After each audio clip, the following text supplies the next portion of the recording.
asking us for many years to look at a fire service. So this evening, we're going to be doing that. We're going to give you a full view of it, what that's like. We'll give an overview, but I just want to do is a few items of housekeeping if you're not familiar with this hall. There are 4 exits, and they all work. I was just mentioning one of the things I used to do some hockey training. We were in one of the buildings in Cranbrook. One of the exits went into a brick wall. Not a good thing. So if we do have an emergency, we have to exit. We will all meet together, muster on the lower playground area here by the ball fields. The washrooms are in the back if you need that.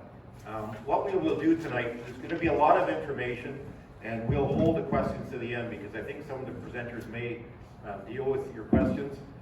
Should you have to leave early, or maybe if your neighbors weren't able to attend, we are having our staff video this. It will be on the RDK website for the duration, so you'll be able to get that information there. So, as I said, I'm really excited about this night, and we're all of us are facing increasing insurance rates. And the reason why is because there's more claims. What we saw in 2016, if you remember Fort McMurray, the largest claims in Canada. Second largest was in Calgary this year in August with the hailstorms, $2.6 billion. We won't forget the fires that we had in 2003. So all of these insurance companies, they all look at their rates, they've got to pay out these claims, and of course, everybody that gets insurance pays for that. So tonight, I mentioned we'll get an understanding of what the service is. We'll talk about that. We're going to talk about how much that costs, what the service would cost to individuals, and then we'll talk about the voting process. We've brought our senior staff out this evening, and I'll get them to introduce themselves in a minute. But the especially important thing that I want you to understand is that each of you are unique. You all have your own residence, you have your own property, and you have your own insurance. With your insurance, you have a lot of questions you have to ask. What do I insure? How much do I insure? Have I got a claims history? What is my deductible? So those are all the things you're going to have to pay attention to, because the thing with these insurance is you're going to be, if you would vote yes on this, it's your call of course, you would be considered semi-protected. So in most cases your insurance rate would go down. And in my experience, my insurance rate in rural Cranbrook went down about half. The cost that I paid didn't go up that much. So I actually, for the first few years, I was in a positive situation. Plus I had fire service to my home, which I really appreciated, because my home was located fairly close to my neighbor's home, and he and she appreciated that. So as I say, you are unique, your property is unique, so pay attention, because you'll want to answer those questions. Our staff is going to be available this evening to answer your questions. If they're very personal about your particular tax, our staff is available during office hours, and you may want to drill down and ask that. So this isn't your only opportunity. You've got opportunities from now until voting day, and we'll talk about that. We have a lot of experience with these services. We have services in rural radio. We have services that we've done with municipalities in Invermere, services in Sparwood, the Upper Elk Valley has a service, Fernie, and Cranbrook Rural. So this is not new to us. We've been through this before. The only difference is the variables about how many people are in and what you're covered, so we'll talk about that. I did want to have staff introduce themselves, so I'm going to start with the recorder, Manager Duchek, and we'll go just around the room. Good evening, everyone. For those that I didn't get a chance to say hello to on your way in, I'm Marie Duchek. I'm the Communications Manager for the Regional District. Hi, I'm Lindsay McMahon. I'm one of the Communications Coordinators, and I'm just here in case anything goes wrong here. We're the dynamic duo. I made a mistake. I said our staff, but we'd like to have with our staff when we make a deal, so I'll introduce the chief. Thanks for everyone for coming tonight. My name's Will Booth, Fire Chief of Kimberley and Emergency Program Coordinator. Thank you, Will. Hi, I'm Holly Ronquist. I'm the Chief Financial Officer for the RDK. Good evening. My name is Christina McCarthy. I'm the Protective Services Manager for the Regional District. Hi, I'm Tina Lushak. I'm the Corporate Officer and the Chief Election Officer for this vote. And I'm going to ask the Director Jane Walter, who many of you know, Director for Area C, to come up and say, or Area E, to say a few words. Jane.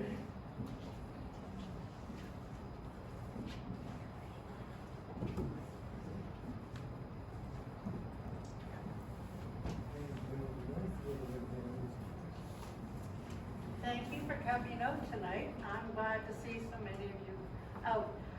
So I noticed quite a few of you from Meadowbrook are here.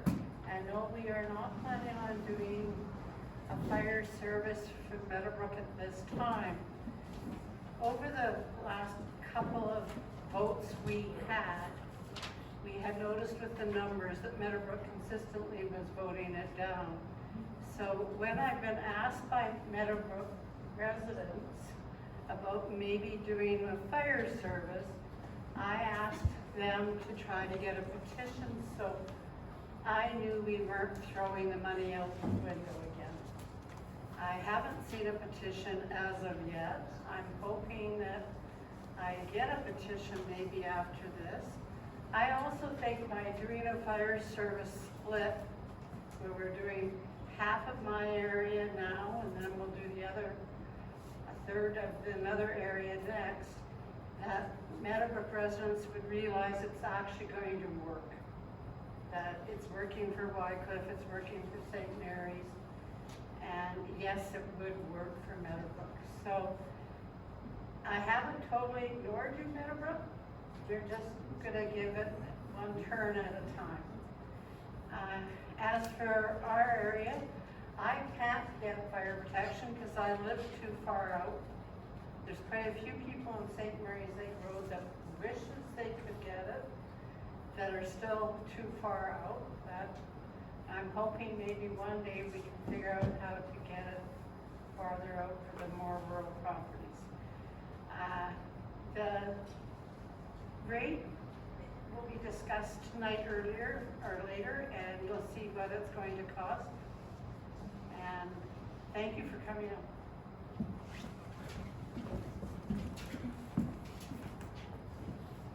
Thank you, Director Walter.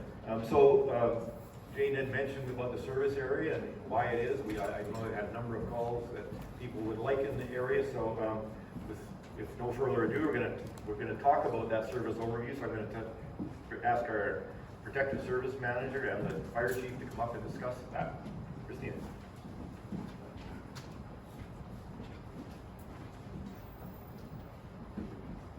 Thank you, Chair Gay. Okay, so yeah, we're here to talk about the proposed fire protection area for Kimberley Rural, or Wycliffe. So there's been quite a few questions I've had of people reaching out, wondering about the boundaries and how we determine them. So the boundaries are 13 kilometers, basically from the Marysville Fire Hall. That's the hall that this will be based out of. And it's based on a number of different factors. So there's guidelines and standards from the Fire Underwriters Society, as well as the National Fire Protection, or NFPA standards. Additionally, this also follows along with RDEK practice. All of our fire service areas are at 13 kilometers from the closest fire hall. So when we establish a new area, we like to start with what is the standard, the gold star, the best practice, basically. Of course, we also included Kimberley in this discussion, who also follows the same guidelines that we do. And they also wanted to stick with the fire underwriters and the NFPA standards we're going with. Another factor is also the insurance companies themselves. So they insure, or many insure up to about 13 kilometers. The majority insure up to 8. One thing I would like to point out, for anybody that lives between 8 kilometers and 13 kilometers from the fire hall, to check with your insurance company. Not all insurance companies insure to 13, but there are a number that do, and they will provide a reduction on your premiums. As Chair Gay also noted, you'd be subject protected. And then just a little further on the boundaries. For this elector assent, the boundary is set as it is. It's not adjustable at this point. If this service area passes and is established, the boundary can be revisited and potentially expanded in future. That process would be resident driven, and that's through your area director. And there's a specific process that I'm not going to go into details on that tonight. If this service doesn't pass, then there isn't anything to extend.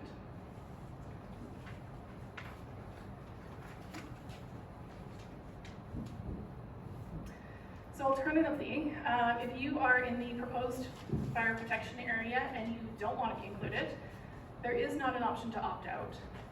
From an operational response perspective, it's not feasible to have one-off properties excluded. When the fire department is responding to an emergency, the last thing we want is to complicate their response by having them trying to determine if an individual property is included and protected or not. So in this case, if you don't want the service, then vote according to your preferences. There's been a number of questions I've had about the Clearview area and Summerfeld Road. I know on the map when you're looking at it, the top few addresses on Clearview are included and the other ones are not. That is simply because of the 13-kilometer boundary that we're adhering to. In the future, if you wanted to, you can talk to your area director and advocate to have yourselves included if the whole neighborhood wanted to be included.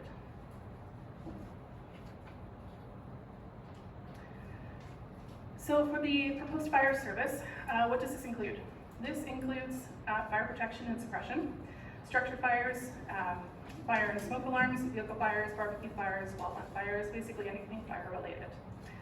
It also includes a mutual aid agreement with Cranbrook, so if we did have some sort of significant event, potentially a large wildfire, they are available to support in these circumstances. And at this point, the only thing not included is first responder or medical calls. Kimberley does not provide that even in the city of Kimberley.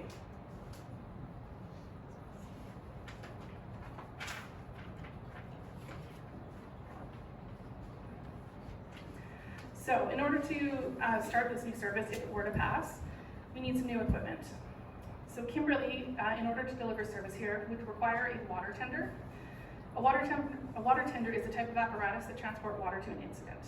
Fire protection cannot start without this. There's no hydrants in the Wycliffe or St. Mary's area to be able to provide water to fight a fire. If this passes the vote, we will post a request for proposal, also known as an RFP, and for the water tender, and this will be posted for approximately 4 weeks, and then we would review the proposals, determine which one is the best fit for the criteria, which would consider things like the cost, delivery time, truck specs, etc. Once selected, we would place the order, and then we would need to wait for delivery. This could be anywhere from 6 to 18 months. It's kind of our approximate timeline. And this is actually quite quick compared to other fire trucks. Looked at other fire apparatus such as fire engines, and that's looking at anywhere from 2 to 4 years. We have also explored some interim options to try and bridge that gap while we were to wait for a truck if this were to pass. We haven't found any viable options on this yet, but we are still looking. And the other need for Kimberley is the underground tank. So this ties into the lack of hydrants that are in the area. So as part of the proposed agreement, we would install an underground water tank in an easily accessible central location that is yet to be determined. The tank would allow Kimberley Fire a faster turnaround at the start of an incident by allowing them to refill the tender at a more central location as opposed to having to go back to Marysville to refill their trucks. Now I'm going to have Chief Booth step up here and he'll talk a bit more about the operational pieces.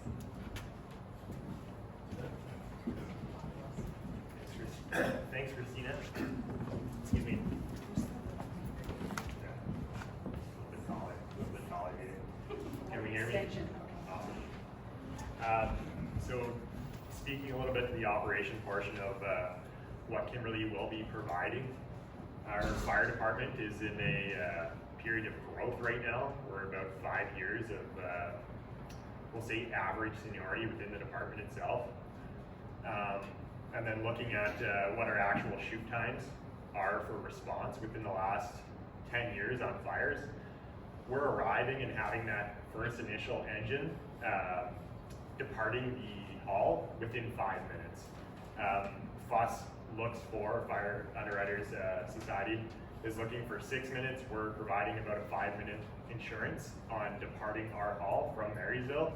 And then looking at the 13-kilometer area, we'd be within 15 minutes on site if there is a fire at the farthest service point from the Marysville Hall.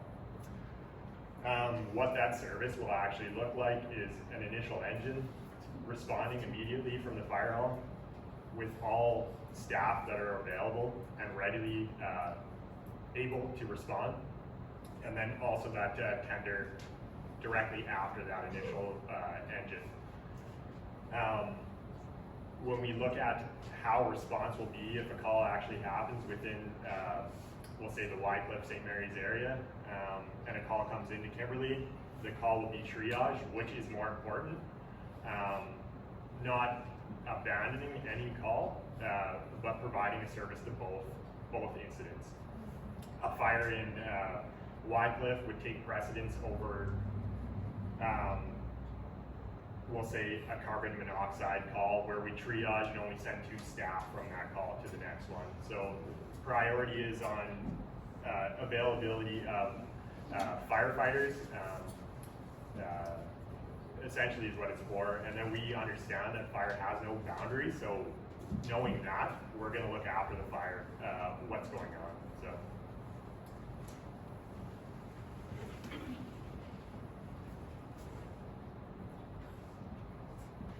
Okay. So just a couple of quick last things from me here. If the vote is successful, again, we will post an RFP for the water tender and get that process started. We would continue to explore options for the underground tank location and begin discussions with property owners in preferred locations. And we're looking at both public and private options. And then we would finalize our service agreement with the city of Kimberley. If it is not successful, then no service would be established for the area that's been proposed, and our conversations and planning would cease on this project. So that is it for me here. Yep. Thank you, Christina and Will. Very nice. So the next part of board, of course, is the question, what does it cost? So I'm going to ask Holly Ronquist, our Chief Financial Officer, to speak to the cost. And as was mentioned, a lot of this is very difficult now because of the supply shortages. You heard about the time delay in this. You know, should you order a truck, and I didn't realize that a fire engine is up to 4 years. So that's scary when you're trying to provide service to the public. So, Holly.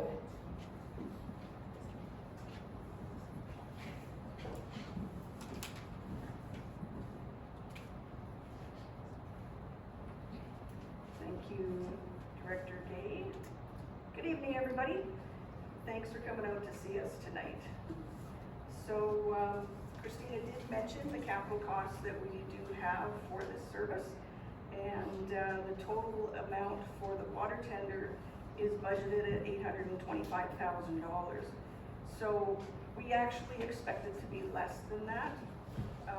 As a comparative, we just purchased or just ordered a complete fire engine for another service, and that fire engine was $900,000. So this should be less than the $825,000. When we initially looked into the water tender purchase early this spring, we had an estimate come back with a delivery timeline that was on average 16 months.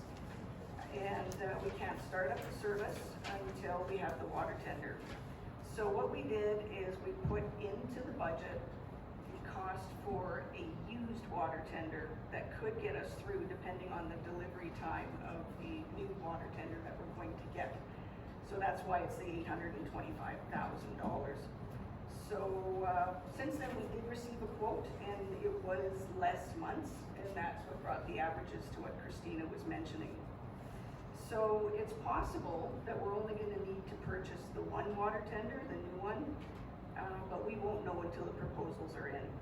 So in general, though, the cost of fire equipment has increased about 50% in the last 3 years. And that increase will factor into the price of this water tender. The underground tank was based on a quote that we received in May, and the installation costs that we experienced when we put a similar tank in the Elk Valley about 2 years ago. And we added some inflation. So right now, the total capital for everything is $925,000. So we're going to have to take a debenture out for the capital costs, and the Local Government Act states that regional districts can only enter into a long-term borrowing through the Municipal Finance Authority. So the MFA will charge a 1% amount for a debt reserve, and they put that into an account, and when the debt's paid off, they will give that back to the service with interest. So again, if it's decided that a used water tender does not need to be purchased, the amount will go down. So for us to be safe, we put the higher number in for the loan authorization bylaw, because we can only do that bylaw once. So the RDK will be looking for granting opportunities, and I'll be honest with you, it's hard to find grants for fire equipment. However, I have verified that the water tender is considered eligible under the new Community Works Fund agreement, and that's a federal funding agreement that we actually just signed in July. So if grant funding is approved for a portion of the water tender, and that is a decision of the board, it will bring the cost of the debenture down, and it will also save interest costs to the taxpayers. So since we don't know if we're going to secure a grant, again, we have to presume the full $935,000 will be borrowed. So those are the numbers that you're seeing right now. And the reason we do that is so the property owners are aware of what the cost could be when they vote on the fire service. So we've prepared a 10-year budget for the proposed service. This slide highlights the cost. I shortened it to just the initial year, so we show it as year 1, and also what we expect to see in year 10. So there is a one-time charge for the service establishment cost, and that comes in the first year. So this includes the cost of the RDK to research and plan, prepare costing estimates, take the service proposal to the voters, and provide documentation to the province. There is a lot of staff time that goes into a new service, and the legislated advertising costs for the elector assent process is quite expensive. If the service is approved by the electors and the service establishment cost comes in over $13,000, we would honor the $13,000 figure. The city of Kimberley is quoted $140,000, so that's that line item there for the first year of the service. And then I've added a 3% inflationary factor to that to get it up to the $183,000 in year 10. Further, there are salaries added of $5,500. So those are salaries we expect to happen after the service receives elector assent, if it does. And those services are for setup, the service setup, salaries should go down in year 2, and then they become fairly routine each year after. After a while, it mostly just becomes budget, checking in with the city of Kimberley, answering property owners, so it will start going down. As mentioned, the long-term borrowing will be through MFA, and if we take the debenture out for 15 years, and the interest rate is 4.61%, the annual payments will be $89,092. There's only 2 borrowing opportunities with the MFA each year, and that's in the spring and the fall. So we'll watch the delivery date of the equipment and the interest rate trend, and then we'll try to borrow at an optimum time to keep the debenture payments as low as we can. I took a look on the weekend, and the projected rate, it was 4.61%, it's gone down to 4.2. So I'm hoping it will continue to go down before we get ready to lock in that debenture. The MFA will lock in the interest rate for the first 10 years of the debenture, and then on the 5-year renewal, if we go for 15 years, it will be at the interest rate at the time of that renewal. You'll notice there's a line item for the equipment reserve, which has a 0 in it. So once the debenture is paid off, the RDK will start putting money into the reserve for the future replacement of the water tender. And in order to receive protected insurance rating from the fire underwriters, the maximum life of the water tender is 25 years. So it would be the initial debenture payments for 15 years, and then for 10 years collecting funds for the reserve contributions. And that would put a significant portion of the cost for the next water tender. The equipment reserve does earn interest, and that interest will stay within that reserve to go towards the purchase of the next round of water tenders. So the estimated total budget is just under $248,000 in the first year and $275,000 in year 10. Now, regional districts are not taxing authorities. We requisition the province and they collect the taxes for us from the property owners. So, the province charges rural property owners 5.25% for this service, bringing the estimated taxation to the $261,000 in year 1 and $290,000 in year 10. You may be wondering what happens if the service has a surplus at year end. So under the regional district model, the money in the service stays in the service. So if there's a surplus, it's carried over to the next year and can be used to balance the budget, minimize taxation, or contribute to reserves. If the service is in a deficit position at year end, the deficit must be repaid in the following year, which would increase the taxation in the next year if savings cannot be found within the regular budget.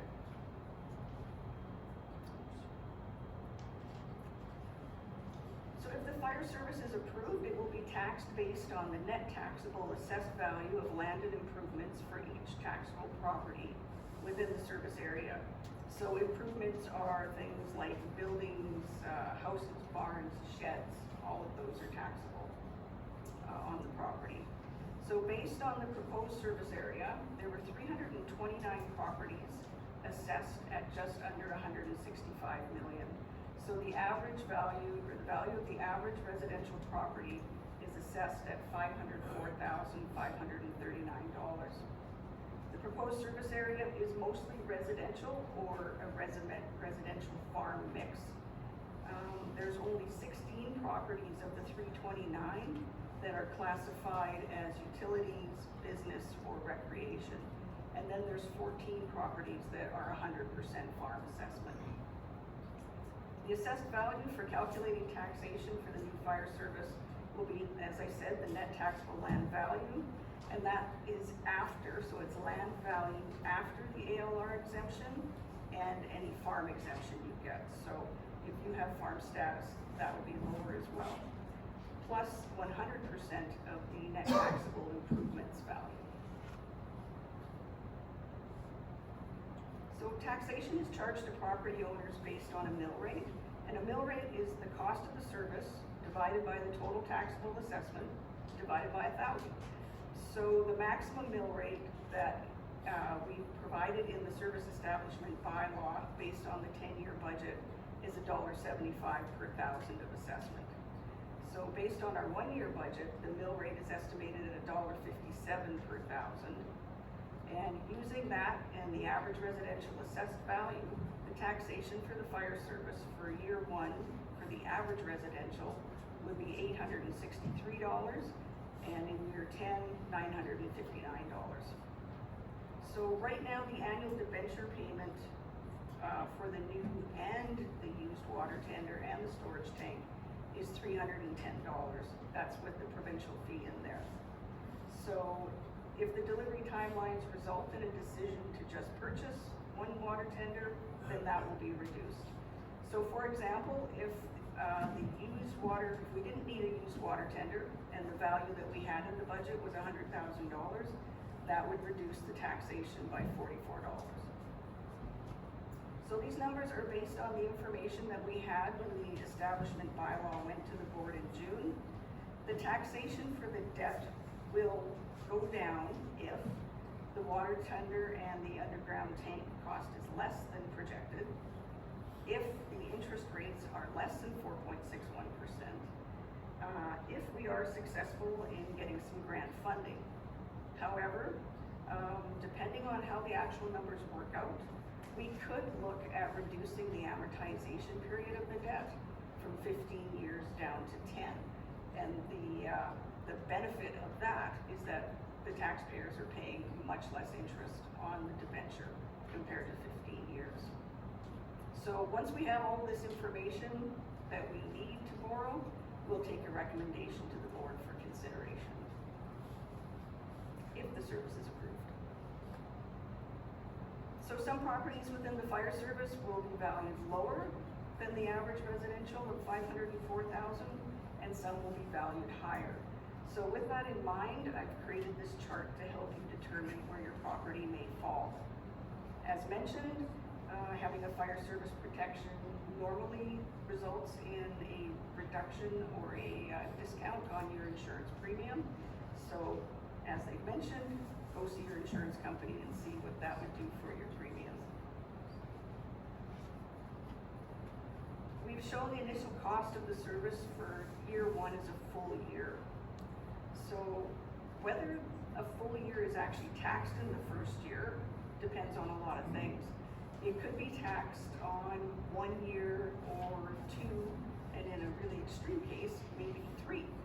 So it'll depend on the following factors. So it's when the water tender will arrive, when the city of Kimberley will begin the service, when the debenture takes place, and when the payments on those debentures start. So I know you're all excited to hear about MFA, and I find this super interesting. So when we take a debenture, it has principal payments and interest payments.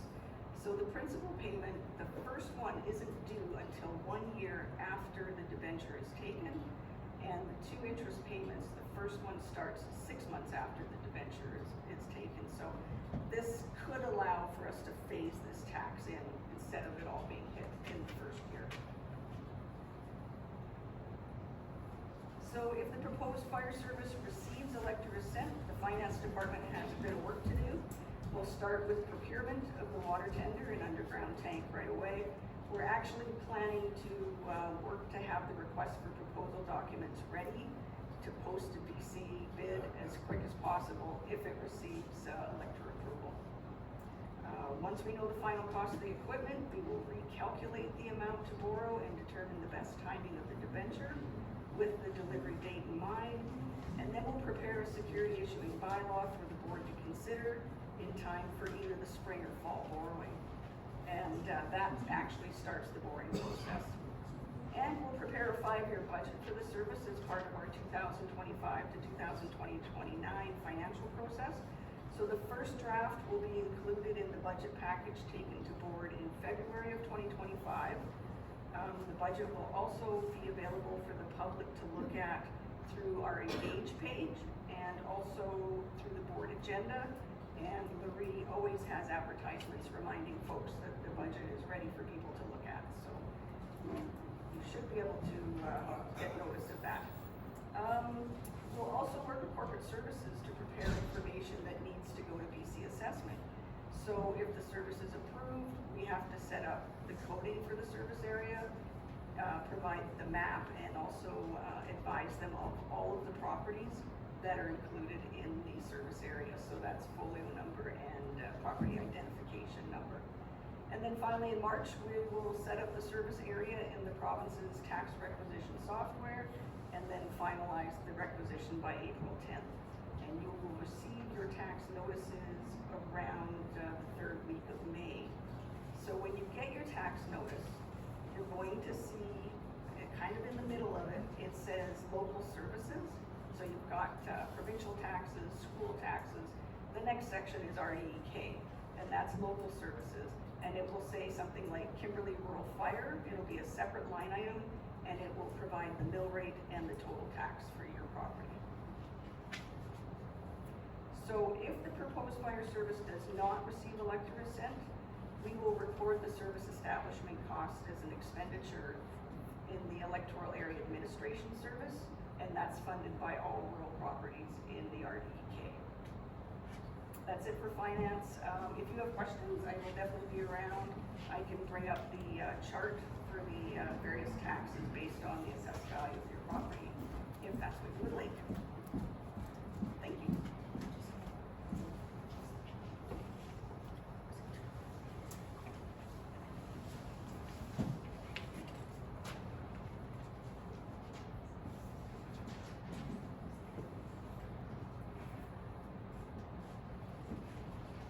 We'll try that.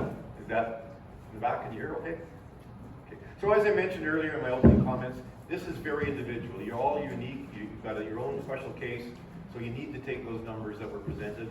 And I think it's very fair that the case you're seeing is the worst case. You've got, you know, Director Walter and I will certainly be working hard to get grants, but we're not making promises today. And we do say, you know, the price of a tender is up to the marketplace and we'll request for proposals. So I think think we're on the high side, but at least you're seeing that. So how the voting process works, who votes and who's eligible to vote, and we're gonna ask our corporate officer, Tina, to come forward. I think she's here somewhere. There we are.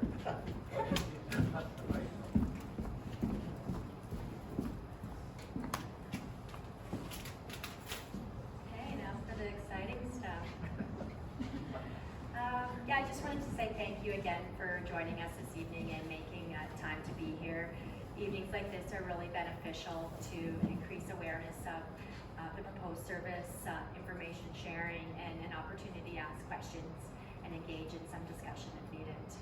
Again, I'm Tina Lushak. I'm the corporate officer for the RDK and the chief election officer for the Assent vote.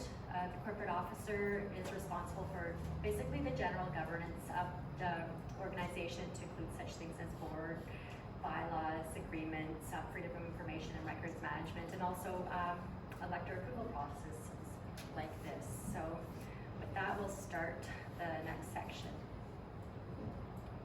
Presentation. So what is Assent voting? Some of you might have heard of terms like plebiscite, other voting, or referendum. These terms may have all been previously used interchangeably to mean the same thing as Assent vote. However, we use the term Assent vote just to be consistent with legislation. Assent voting is used to obtain approval of the electors so that the RDK board may proceed with bylaws that are required by the Local Government Act. There are two bylaws requiring approval of the electors. Bylaw number 3331. This is our service establishment bylaw. This bylaw will establish a service and provide fire protection to the rural areas. And this bylaw also outlines the service area boundaries, the participant, and the maximum amount of annual requisition. Bylaw 3332 is the loan authorization bylaw. That was mostly what Holly was speaking to. This bylaw will authorize the borrowing of the $935,000 to purchase a water tender and the underground water tank for providing the fire protection service. The Assent voting process is based on a question to the electors, which asks for the electors' approval on both of these bylaws. I'll be referring to the term elector a lot through this next few slides. So elector just means a person who is qualified to vote.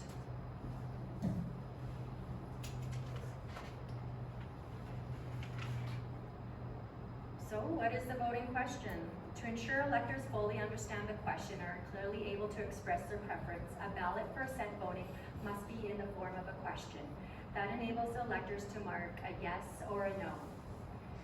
When a regional district board proposes to borrow money for the start of a service, the establishing bylaw and the loan authorization bylaw must be dealt with as if they were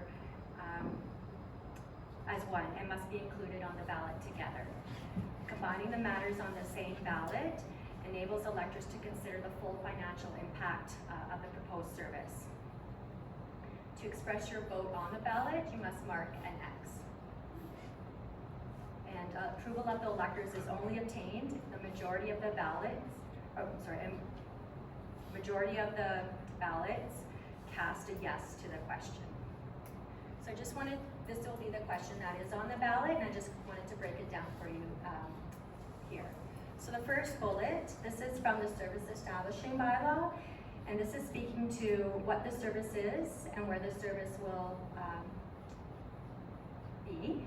The second bullet is from the loan authorization bylaw. This bylaw speaks to what we are borrowing for and the dollar value and how much. And the third bullet is back from the service establishment bylaw, and it speaks to how much the maximum requisition is.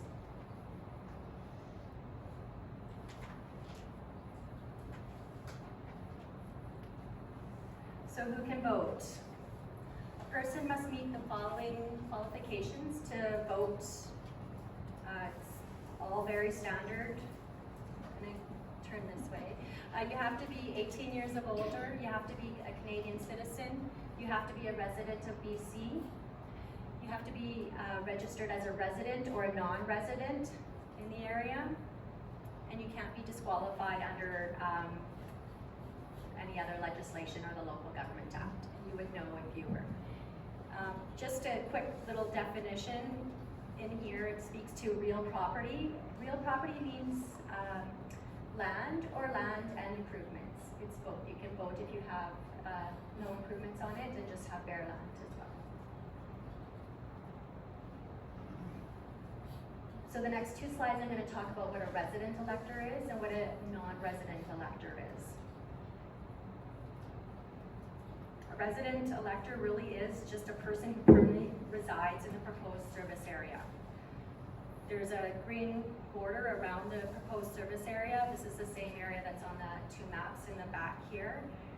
And at times, it may be unclear to determine what residency is, such as if you're away a lot for school or for work, or maybe you're a snowbird and you're however, legislation does apply rules to determine residency, which I've listed here. These are the legislated rules, but I basically go by what does your driver's license say and what province do you file your taxes in? What's the address you put on that?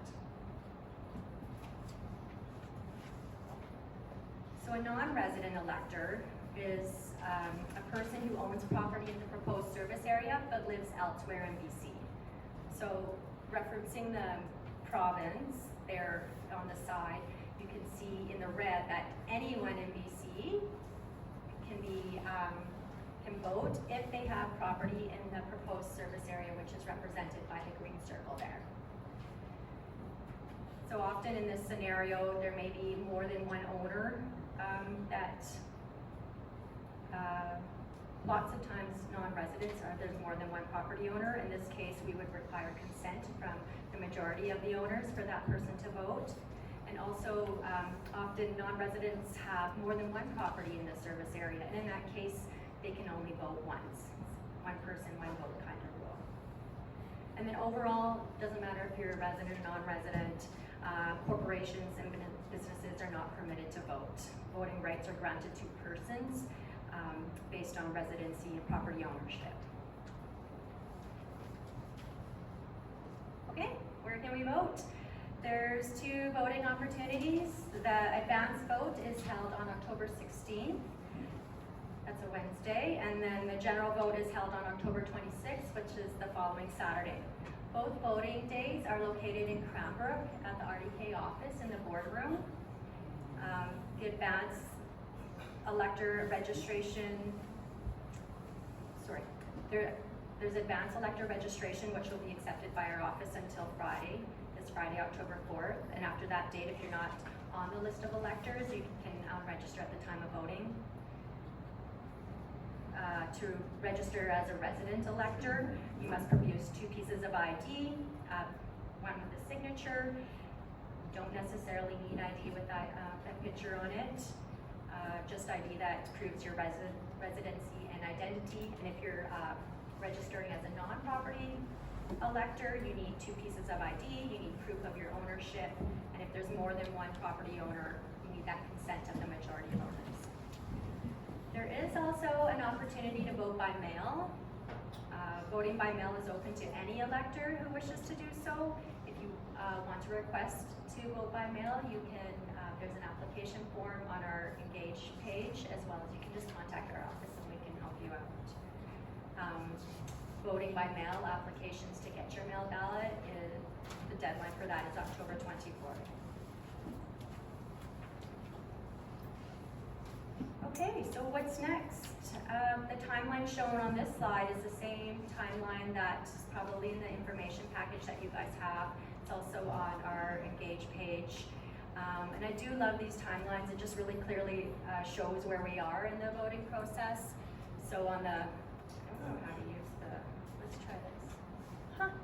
October 1st, here we are in the public information meeting. October 4th has, this Friday, there's advanced registration closes and also a last day to apply as a scrutineer.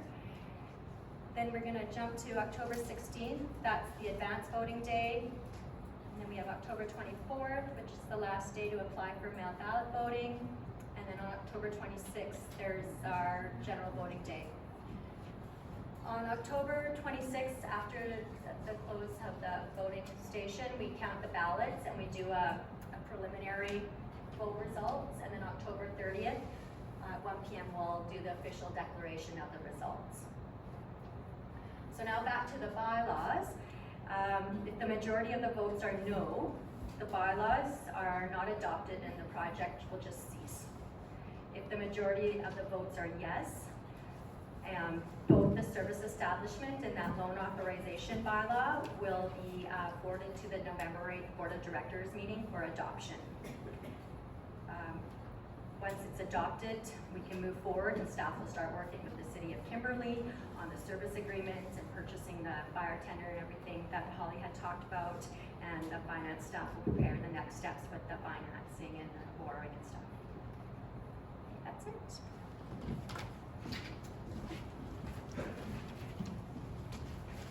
Great, thank you, staff, and Chief Blue, thank you very much. So, as I mentioned earlier, this is very personal, so some of the questions you may want to ask our staff in confidence, but certainly we'll take general questions or more personal ones if you prefer. So, just answer your question, we'll find the right appropriate staff to answer them if you have any at this time.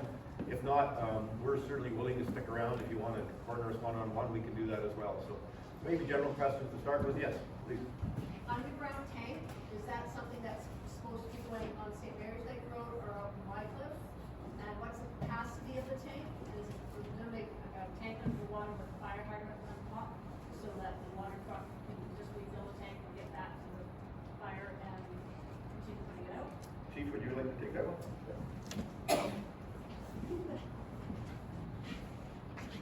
All right, a lot of questions there.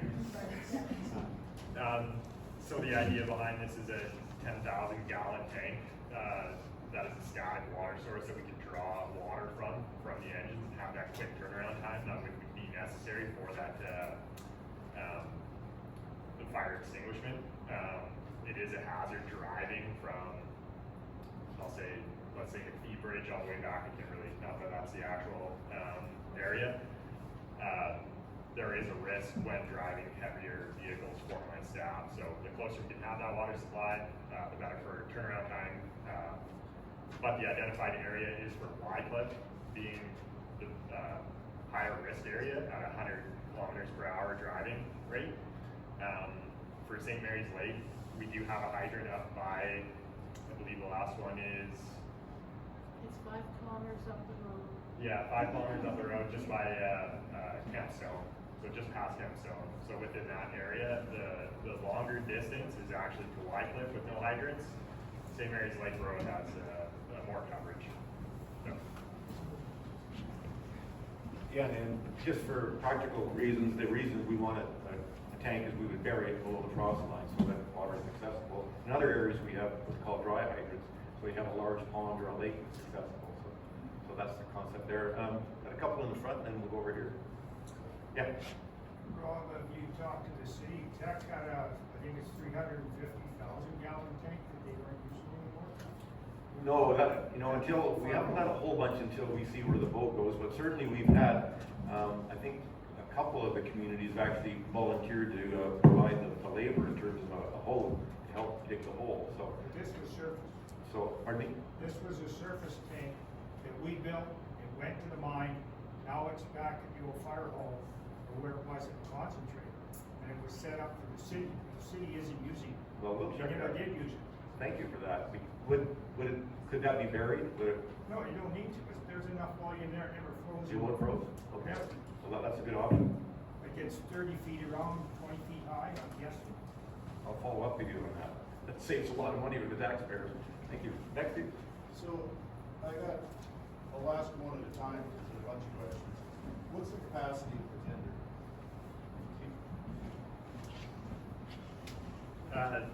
So the tender we're looking at is 2,500 gallons. That's in line with the Class 5 driver's license, the largest it could be. So, is the tender got a pump on it? Is it strictly a water carrier? Does it have the ability to pump? It will have a Class 3 pump on it, meaning it could be used for wild land in the event, like So of a it's gonna be- bushfire. But it's not going to have the capacity of an actual flow rate of an engine. So it's gonna have a single axle truck? Correct, single axle. Okay, I'm having a tough time wrapping my head around the cost of this. I'm in the heavy equipment industry. We just purchased a 5-year-old Triumph Peterbilt for $40,000.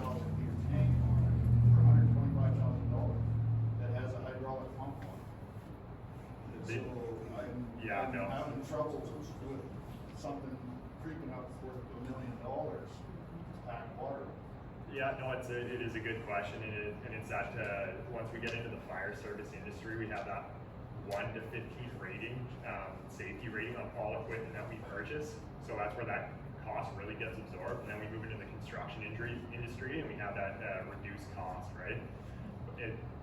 They're like, sorry to say, when it says fire on equipment, it does come with that cost, and then it's all governed by the funds as well. So the fire underwriter survey is saying we need to have this specific piece of equipment, and then when we go to look at it, it's not that we are marking up the equipment. No, I'm not Yeah. saying that, I just find it totally ridiculous spending that kind of money for 5,000 liters of water.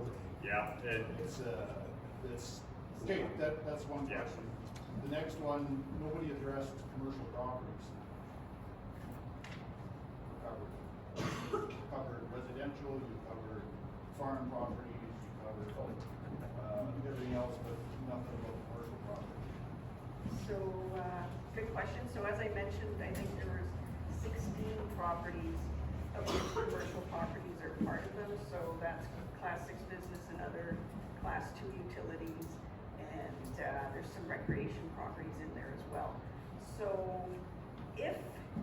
the numbers I provided were for a residential property. So we want to talk taxes. Residential properties have a tax rate of 1, or multiplier of 1.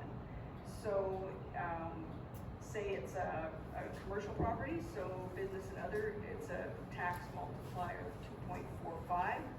So it would be the numbers that you saw times 2.45 would be the number on the average assessed value of 500,000. Talking about taxes,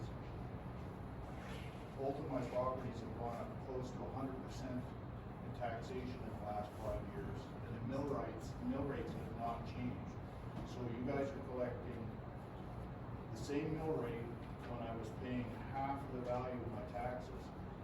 So if my property goes up another 50, 75, 100% in 10 years, is that mill rate gonna drop? Where does all that extra money go? So the mill rate is the calculation of the cost of the service divided by the total taxable assessment. So if assessment values are going up and the budget stays the same, then your mill rate's gonna come down. Okay, they have on the properties, that's what I'm Right. saying. The mill rates have not gone down in the last 5 years, when our property rates have gone up almost 100%. Yeah, I mean, there have been increases in taxation for the province, the school, and the RDK, but definitely not 100%. No, like our tax increase for last year was, I'm gonna venture to say, it was around 6%. So, and then the previous year, it was around 4%. So,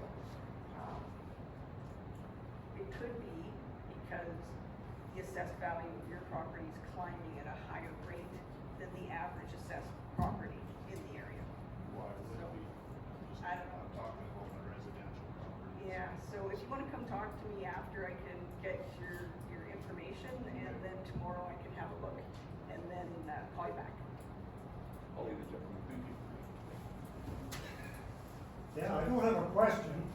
I have a suggestion. I came here to get information, and I'm sure you've given lots of it, but I couldn't hear it. I don't hear it the best of times, but I think your sound system could improve a lot. And the questions that these people asked could have been my questions. A handheld microphone might help a lot.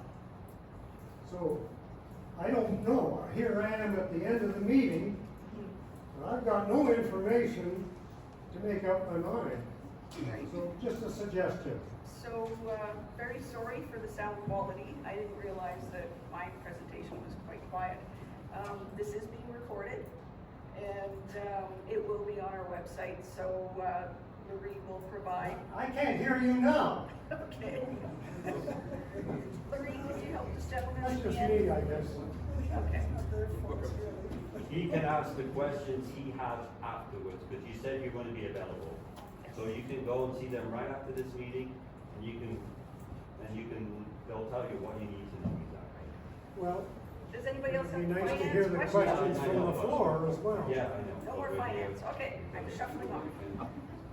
Chair Gay, Chair Gay, Yes. I think it would be helpful if you repeated the question when people asked. Okay, I have a question for the fire chief. question for the fire chief, come on up. In regards to this 10,000-gallon tank you want to bury, how do you keep it full of water? So the question is asked, how would we keep this 10,000-gallon tank full of water? The idea is for this to be certified in some sense, saying, hey, this can hold water without it leaking. Other than that, we will be, I guess the question is, if we were to use it, we would be filling it with the tender afterwards, once the incident is resolved. Okay, now the tender, when not in use to fight one of these fires in the rural area, should we sit at your fire hall in Racewell? That's correct. Would be used anywhere else, say in the city of Kimberley? Absolutely. This is a joint venture in that sense. Absolutely, so we are going to pay for this, for the city of Kimberley to use it in this city? That's correct. For use in Wycliffe, St. Mary's, and Kimberley, as our engines would be used in Wycliffe, St. Mary's, and Kimberley. And you were saying it would take upwards of 20 minutes to get up to Wycliffe from your call in Kimberley? I said it could take upwards of 15 minutes. 15? Yep, And that's after you receive the call about the fire, correct? correct. So at time of dispatch to time of leaving the hall, 5 minutes, and then another 10 minutes on top of that to get to the farthest point of the proposed fire protection area. Okay, and what is your success rate of saving that home that caught on fire? Not the adjoining homes, the home itself. Of the home itself? Yes. I don't have that number myself, but the way I look at this is not just the home itself, it's property inside of it. If there's no one coming, that property inside of it that you may require to get your insurance process, your pictures, your photos, your animals, your pets, that's where we're really gonna come into effect. And then on top of that, you mentioned, hey, my neighbor's property, that's where we will be very effective, depending on when the call comes in.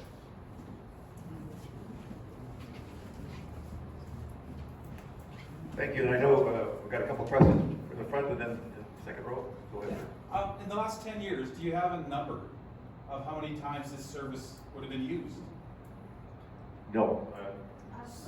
There was 3 houses that have. Jane, maybe if you come up here. The question was, over the last 10 years, how many times the service would have been used?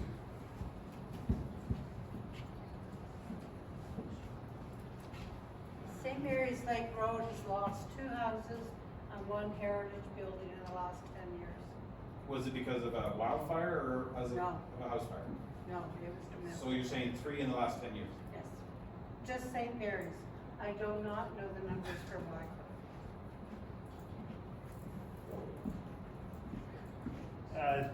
I can't really remember the year this happened, but this has been in my tenure. So since 2017 on the hall full time, Wycliffe actually put a call out through the BCWS, BC Wildfire Service, where Kimberley did support them. I believe it was 8 outbuildings, multiple vehicles that were parked on the land, weren't within one incident. I don't know how many actual structure fires outside of that would have been in the Wycliffe area, but I think the question as well is, that hasn't been answered, is what else is being called upon. So it's that smoke alarm service, it's that smoke that's over near my neighbor's house and I don't know what's going on. Not that they are true incidents, but that's where you have this service come in and actually investigate. Hey, is there a potential fire? We saw last year the St. Mary's van fire where Cranbrook actually got overwhelmed and called us in. You would be getting that provision as well too. If we get overwhelmed, we would be calling Cranbrook in and going in to actually action that incident. So it's a really hard number to identify. It's larger than we actually know. I had a incident call for Sturton Road for a smoke alarm the other day, which we had to turn down. It's not in their area. And those aren't calculated, those aren't actually, I guess, quantifiable. But outside of that, right, we have that large fire near Wycliffe that we did go to within the last 10 years. I think the other point to that around this fires is our ability to get insurance as we see more and more of these natural disasters. And I know people that have phoned me, more than one, that they're not buying their insurance. It's $10,000, it's $12,000. They live in Wycliffe and they're saying, what do we do? And so you know, as a government agency, we're trying to provide a service to people because that's hard. You know, if they're paying that much insurance, they've got a lot of assets and they want to protect them. So that's the other side of the coin. But it's one of those ones that my insurance people say 0 discount. Yeah. And my place is in that $1 million. I don't believe it is, but that's what I'm being billed for. Yeah, So that's another $1,750 a year for no discounts and the possibility of maybe somebody coming out. That's why I said you need to shop around. You have to do your research because it's true.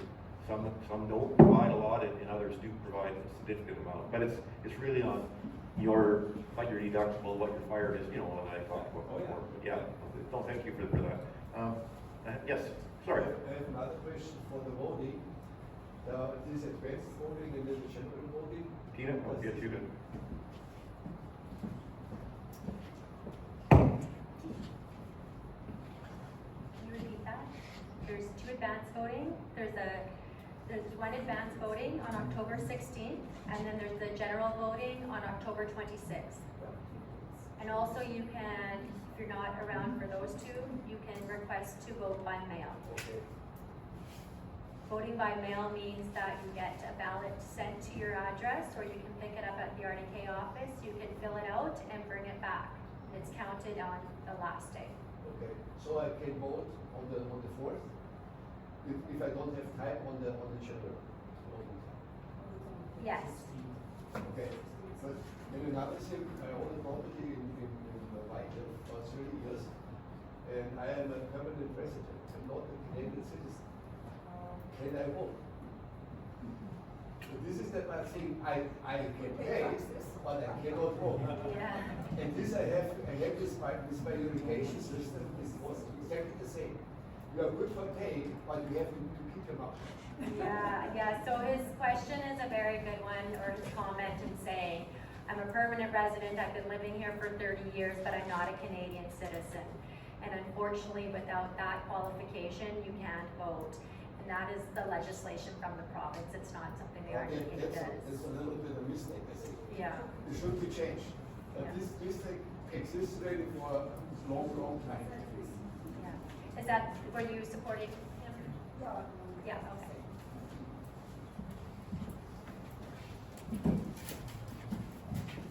So I'm not seeing any other questions, but lots of stuff. Okay. I was going to say staff, so I'm going to start here, then we'll work down. So, sir. I have 2, one for the chief, Okay. and one for you. So the first one, have you guys looked at tying into the St. Mary's irrigation system? Because like when you had that fire in Wycliffe, it would be nice, I know it's only 6 months of the year, but the water is there. No, we have not. So you need hydrants on that. And 2, Will, have you done a field level hazard assessment on each individual property? So if you punch in the address, it'll tell you what the driveway's like, where the power is, where the propane is, and natural gas. Dale, really good question. I just want to step back to the original one to Director Rob here. Your son's brought this up to me, and I brought it up to Christina as well too. So she's going to look into this. It's not that it's unknown; it's being looked into. With the fuel level assessment and guide for that, that's all part of our pre-planning. But the service hasn't been established yet. For Kimberley to actually do any work on proposed service that hasn't been established isn't going to happen. In the event it does happen, all this will be considered. We need to know where we're responding to if it does get established.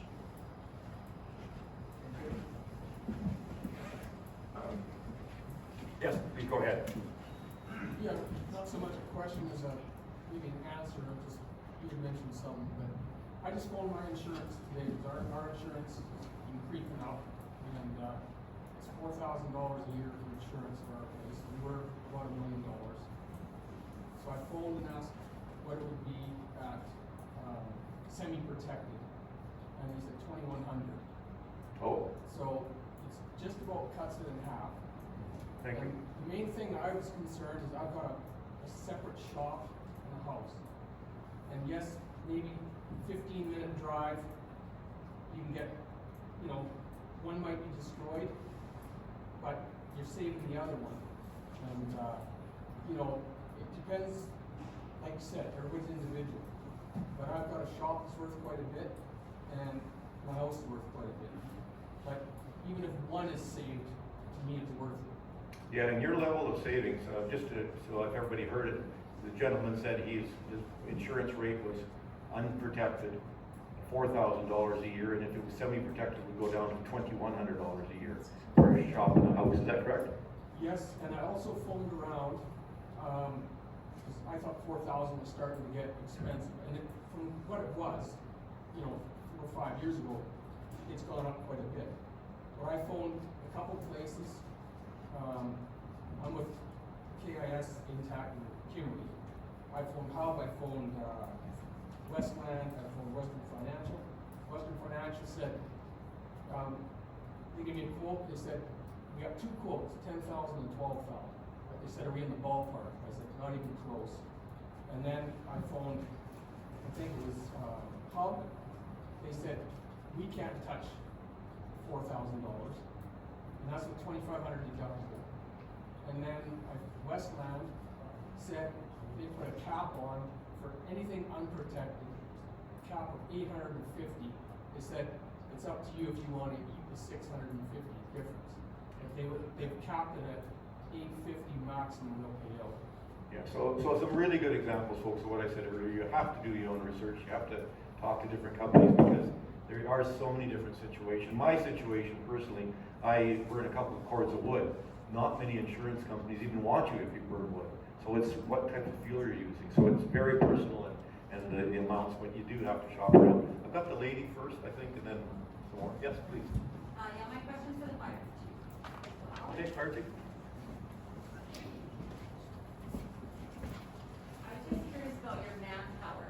Do you have the manpower to staff 329 more properties, potentially? Yeah, I would say yes, you know, until tested. We have 27 staff right now. Our full complement is 32, and that's what we're working towards. Right now we're protecting about 4,500 homes in Kimberley. We have had significant losses, but they've been stuck to the building of origin. So even within that 40-degree heat dome we had this year, at 4 p.m. and 6 p.m., 2 homes caught on fire 2 days apart. We kept to the building of origin, and that's where the actual residents are within that 4 to 6 meters of each other. So somewhat successful, I'd say, looking at the actual model. So this is a paid-on-call model too, as well. So there's 4 full-time staff. If the service is voted in favor of, we'd be looking at another staff member full-time. And then we have paid-on-call, which means as soon as that call goes off and we request them to come, they come to the hall. On long weekends, we pay our staff to be available for staff, which is in line with the engine, which Cranbrook would be doing as well, a full service fire department. So we look at what our times are. We look at when our services could be reduced, and then we staff and backfill for that. So I think we will be able to handle those 300 plus homes. I did see one more. Yes, sir. Go ahead. Out of the 329 new homes you would expect, how many are down to no smoke? couldn't hear you. How many of those 329 are down St. Mary's Lake Road? Oh, the question is, I don't know if we know that, the service, Christina, would you have it? So the question is, how many of these 329 properties are on St. Mary's Lake Road? I'm not sure. No, we're not sure on that. I'll leave you your name and address, and we'll get that back to you. And you know, have a close look at the map. Certainly, I'm not sure. Jane, would you have any, even a guess at that? Well, I think it's about 30. I think it's about 30 range. So, yeah, certainly. Should this not be a separate vote? I'm talking A separate about vote? that are actually already in Kimberley. We can talk about it after, please. Others, general questions? Right in the back. My property one time was a farm property, and my assessed value was about 200,000. Since about 10 years, it's not run the farm anymore. So we are not the farm anymore. Our property assessed value went up to 950,000. How is this? It's the same property. There is no change. I live still on the property, but I don't have any cows anymore. I don't do hay anymore. Ollie, I'll get you to ask on that property valuation. Yeah, I think all ours are going up. So the question was, when he had farm status, his assessment was around 200,000. Yeah. And when he no longer ran a farm, it's gone up to about 850,000. So when somebody has land that they are farming and they put in the appropriate notification to the province, there's reports you have to fill out.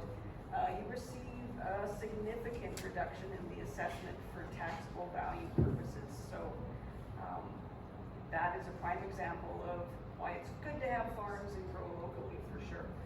The other reduction in assessment that you'll get is if you're in the ALR, the land is reduced, the taxable value of the land is reduced by 50%. So you get that reduction for the school taxes. The province does not provide the ALR reduction for their taxes, but it is provided for the regional district taxes, so all of those services for the regional district. Good night. The gentleman in the back with the cap. We contacted our insurance company this morning, and we pay around $3,700 a year for just over $1 million worth of property and buildings. And our insurance is going to go down roughly $1,250. Okay.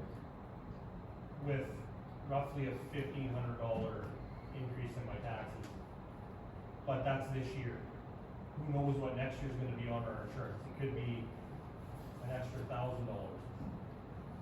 I think if you look, in my case, and I sit on an insurance board as well, the normal rate for insurance for the last 3 years has been around 12%.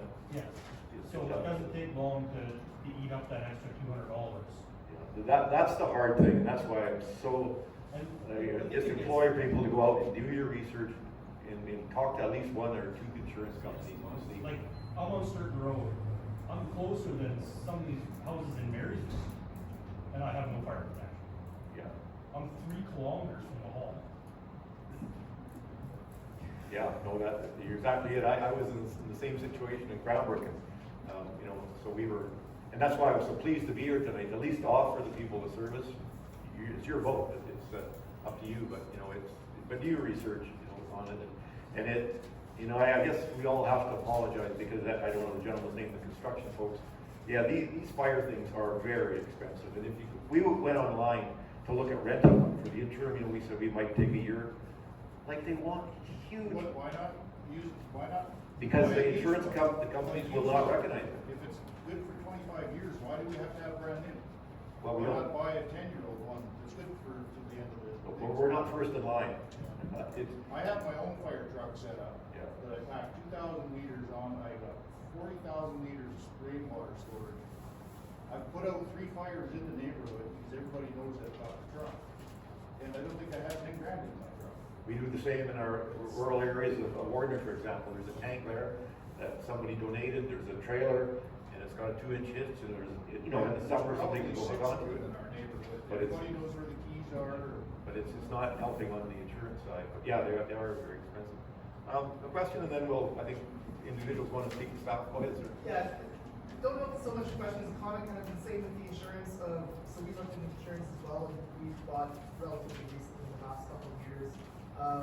And same thing, we see reduction in insurance that would kind of offset the price or almost offset the price of the fire service. And one thing I haven't heard of is in terms of actually the ability to even sell your property, if it's possible, you don't have mortgage now or whatever, you might not even need to have insurance, but you won't be able to sell your property because the next person won't be able to get a mortgage on your property. That was a situation that we almost ran into where there was very few insurers that were willing to insure a property outside fire protection region, and the insurance rates are quite frankly obscene. We got some quotes initially where they thought we were inside fire protection area and it was like less than half and versus the rate we had to get to. So I think when looking at the insurance, it's not only the insurance of today, it's the insurance of 2-3 years down the road. Like you said, we've got 10-15%